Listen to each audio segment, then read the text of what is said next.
looking at aggregate does not help you in that case. What do you do? Okay, so then I just look down the list. Okay, so search volume is kind of hard to read. What's the next valuable metric?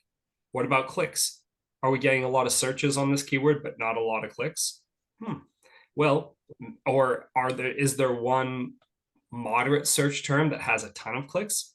That means that this keyword, technically, the keyword level click through rate is higher. Maybe I should advertise there instead. Or if I just take a look at the purchases, search to purchases, that's something that'll be kind of funny sometimes, where there will be a huge search volume, but then if you jump all the way over to the purchases column, suddenly this keyword doesn't look so relevant because it's really broad and only 5% of the time somebody buys, but the second keyword down the list has double the amount of sales on it. So when I'm looking at a term, I'll look at a secondary metric if I'm not sure what to do. Does that answer what you're? Is that Yes, answers? it does, but I'm not sure that it actually will help what you're trying to do, because you know what happens if you win a race where 10 men raced against each other and you become number 2, that's an accomplishment. But if you are in a 2-man race and you came number 2, not so much an accomplishment. So my point is, as the pool shrinks, your purchase rate and everything else may go up, but that does not necessarily indicate. So you could, in fact, be dwindling down in terms of the demand or the search volume.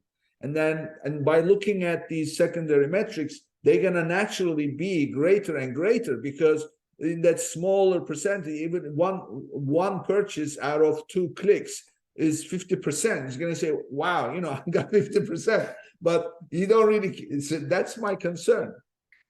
Yeah, but I'm not talking about looking at a percentage here. I'm talking about the aggregate or the actual values that Amazon gives you. So Amazon gives you the total number of clicks on a keyword from search query performance. Amazon gives you the total number of purchases on a keyword.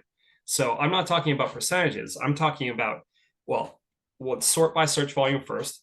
Then let's look on that same keyword, are the clicks high? Or on that same keyword, are the total number of purchases, not a percentage, but like the total number of purchases, are they high? Because those things can really inform your decisions. So not when you say total number of purchases, it's not your purchases, but it's everybody else's purchases The combined. market's purchase. Yeah.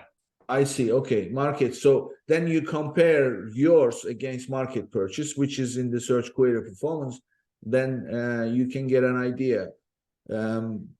But I'm still not seeing how not being able to see the trend on a particular keyword on any one of the data points. It's on a downward or an upward. Just looking at the secondary ones will really help you. What you want at the end of the day, so as someone that is, let's say I'm lost, okay, I'm driving my car, I'm lost, I'm going from A to B, okay, and I'm feeling uneasy. I don't know if I'm going in the right direction. If something tells me, don't worry, we don't know what's going to happen on the next curve, but you are going in the right direction, just keep driving. Versus turn back, you are in the wrong direction. That's what I'm looking for. So that to me is the trend. Is the trend up or down on a particular data point? And if it's up, today it may be down. Then I don't need to look at anything secondary. I can just simply go by that. And then what if the trend is down, and then I am actually better, then I say, okay, you know what? I am doing better and better on this, but except that on this one, the whole demand is going down. Even if I get 100% success, it's not going to mean much. So that's my point. You're talking about using trends over time. And yeah, that's something that I was kind of talking about, where you combine multiple reports and then you can either create graphs or something like that using Excel, or you could plug it into Google Data Studio, Like those are things that you can do, and those are things that we will do from time to time, especially if we run into a situation where we're like, where did our sales go, or why is this not working anymore?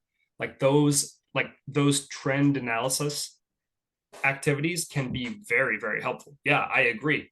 And sorry if I guess I just didn't call out the fact that yes, trends can be super helpful in this respect. But Yeah. yeah, it's something that every seller wants to see. Is like, how am I doing? How am I doing against the trend? Are my sales shrinking while the trend is growing? That's a problem. You know, that's the kind of analysis you can do with search query performance, which is so helpful. Yeah.